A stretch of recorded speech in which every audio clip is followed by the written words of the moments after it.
డబ్బు ఎలా దాచిపెట్టినా సరే సేఫ్టీ లేదు. ఇప్పుడు కష్టపడి సంపాదించే వాళ్ళు ఒక రూపాయి వెనకేసుకొని ఏదో భవిష్యత్తులో పిల్లల పెళ్ళికో చదువుకో ఉపయోగపడుతుంది అని సేవింగ్స్ చేసుకుంటూ ఉంటారు చాలామంది. అటువంటి వాళ్ళ ఇప్పుడు ఈ సైబర్ నేరగాళ్ళ ఉచ్చులో పడుతున్నారు. ఈ డిజిటల్ లావాదేవీలు పూర్తిగా అందుబాటులోకి వచ్చిన తర్వాత డబ్బు ఎక్కడా కూడా సేఫ్గా ఉండట్లేదు. ఇంట్లో డబ్బు నోట్ల గట్టలు పెట్టుకుందామంటే ఏ దొంగోడు వచ్చి ఎత్తుకుపోతాడా అని భయం. మరీ భారీగా పెడితే ఏ ఇన్కమ్ ట్యాక్స్ అధికారి వచ్చి లెక్కలు అడుగుతారని భయం. అలాగని బ్యాంక్ అకౌంట్లోనో ఎక్కడో ఉంచుకుంటే గనక ఈ సైబర్ నేరగాళ్ళు మనకు తెలియకుండా మన అకౌంట్ని చాలా ఈజీగా ఖాళీ చేసేస్తున్నారు. ఇప్పుడు తాజాగా ఇదే డిజిటల్ లావాదేవీలు ఎలాగైతే పెరుగుతున్నాయో ఇప్పుడు ఎక్కడికి వెళ్ళినా మనం జోబులో రూపాయి లేకుండా వెళ్ళిపోయి హ్యాపీగా షాపింగ్లు చేసుకుని వచ్చేస్తున్నాం. మన దగ్గర ఉన్న కార్డులతోటో లేదంటే ఈ గూగుల్ పేలు ఫోన్పేలు వీటితోటో మొత్తం డిజిటల్ ట్రాన్సాక్షన్స్. అయితే దీంతో పాటు డిజిటల్ లావాదేవీలతో పాటు ఆర్థిక మోసాలు కూడా పెరిగిపోయినాయి అని చెప్తున్నాయి తాజా లెక్కలు. రాజ్యసభలోనే కేంద్ర ఆర్థిక మంత్రిత్వ శాఖ ఈ లెక్కలను వెల్లడించింది. 3 ఏళ్లలో 72 లక్షల ఘటనల్లో 11,185 కోట్ల మోసాలు జరిగినాయట.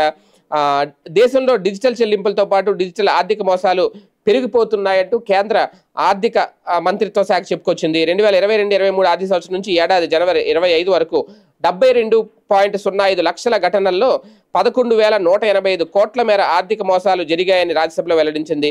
వెబ్ ఆధారిత చెల్లింపు మోసాల నివేదన పరిష్కరించేందుకు రిజర్వ్ బ్యాంకు అలాగే సెంట్రల్ పేమెంట్స్ ఫ్రాడ్ ఇన్ఫర్మేషన్ రిజిస్ట్రీని అమలు చేసిందని తెలిపింది.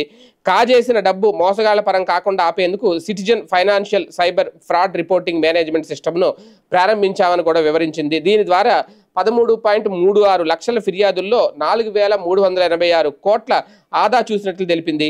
డిజిటల్ చెల్లింపు భద్రతా నియంత్రణలపై ఆర్బీఐ ఎప్పటికప్పుడు మార్గదర్శకాలను కూడా జారీ చేస్తుంది.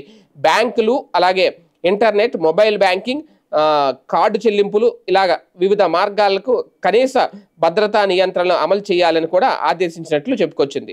అంటే ఇక్కడ కీలకమైనది ఏంటంటే ఎంత భద్రత పటిష్టమైన చర్యలు తీసుకున్నా సరే అందులో కూడా ఈ సైబర్ నేరగాళ్ళు చొరబడుతున్నారు. ఇక్కడ దీన్ని అంతమవుతుందా? ఈ సైబర్ నేరగాలని మోసగాళ్ళ బారి నుండి సామాన్యులను కాపాడతారంటే అది కేంద్ర ప్రభుత్వం చేతుల్లోనే ఉంది. కఠినమైన నిర్ణయాలు, కఠినమైన చట్టాలు కనుక తీసుకోగలిగితే ఖచ్చితంగా వాటిని కంట్రోల్ చేయొచ్చు.